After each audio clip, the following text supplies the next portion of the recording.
Corliss pulled her car out of the lot and onto La Brea. The infuriatingly calm GPS voice was telling her to make an immediate right on 3rd Street. "Okay," Corliss repeated. "Right on 3rd. "That's wrong! Keep on La Brea!" Legend yelped from the passenger seat.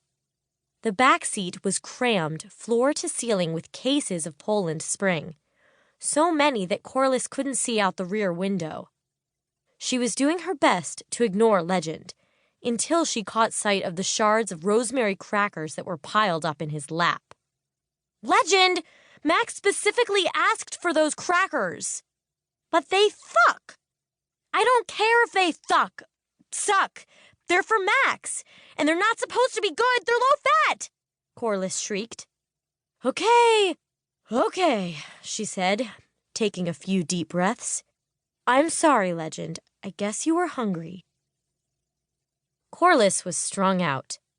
And the worst part of being strung out, she knew, was that whenever she got strung out, her forehead blotched up. She checked it out in her rearview mirror. Sure enough, just north of her eyebrows, it was Hive Central. "Legend!" "What now?" said the child with all the weariness of someone 10 times his age. "Your seatbelt!" Legend sighed and dutifully buckled himself back in. It was the first sign of cooperation he'd exhibited all afternoon. "Thank you. It was very nice of you to listen to me just then." "You're welcome, Corliss," he said sweetly. "It's just that I'm anxious about my new job. I mean, all these famous people, real-life actors, directors, and producers, it's all a little intimidating. And it's important to me to do well. Accomplishment is crucial to healthy self-esteem. But now I'm running terribly behind, which means I'm doing sucky at my job, which makes my self-esteem go all shrinky-dink. So if I yell, Legend, please understand it's not me yelling, it's my lack of self-esteem yelling." Legend considered Corliss with great seriousness for a long moment. "Have you ever considered medication?" Corliss gave him a long, level look. "Okay, now you really have to shut up." "Proceed to Robertson," said the electronic GPS lady.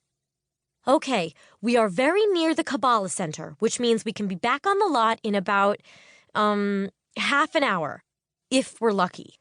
She looked at her cell phone, wondering if she should call Max, but it was out of juice. Legend pointed to something in the sky. Corliss looked up. A massive concrete building loomed in front of them. It took up the entire corner of Beverly and La Cienega. Emblazoned across the top of it were the words, Beverly Center. "But that's a mall, Legend. We're going to the Kabbalah Center, which is apparently a place for spiritual learning."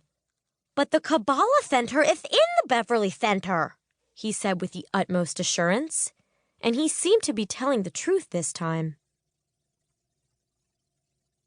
The Soundstage, 1:45 p.m. "The end," Max said. His tone was blank and completely unreadable. The cast closed their scripts and sat back in their chairs. The network executives nodded to one another. Max's assistants stood, prepared to jump. The first read-through was complete. Everyone waited for Max to speak. Instead, he threw the script on the floor. People gasped. Rocco nodded approvingly. "Where are the writers?" Max cast a glance about the soundstage. 6 desolate-looking people without tans raised their hands. Out in front was Petey Newsome, the head writer and the most desolate of all. "We're here, Max." Petey Newsome was a teenage prodigy who'd graduated from Harvard when he was 19. All he wanted to do was create the next Sopranos, but he was stuck on this teen jiggle show and he couldn't hide his contempt. He also couldn't hide the dark rings under his eyes from all-nighters spent in front of the computer.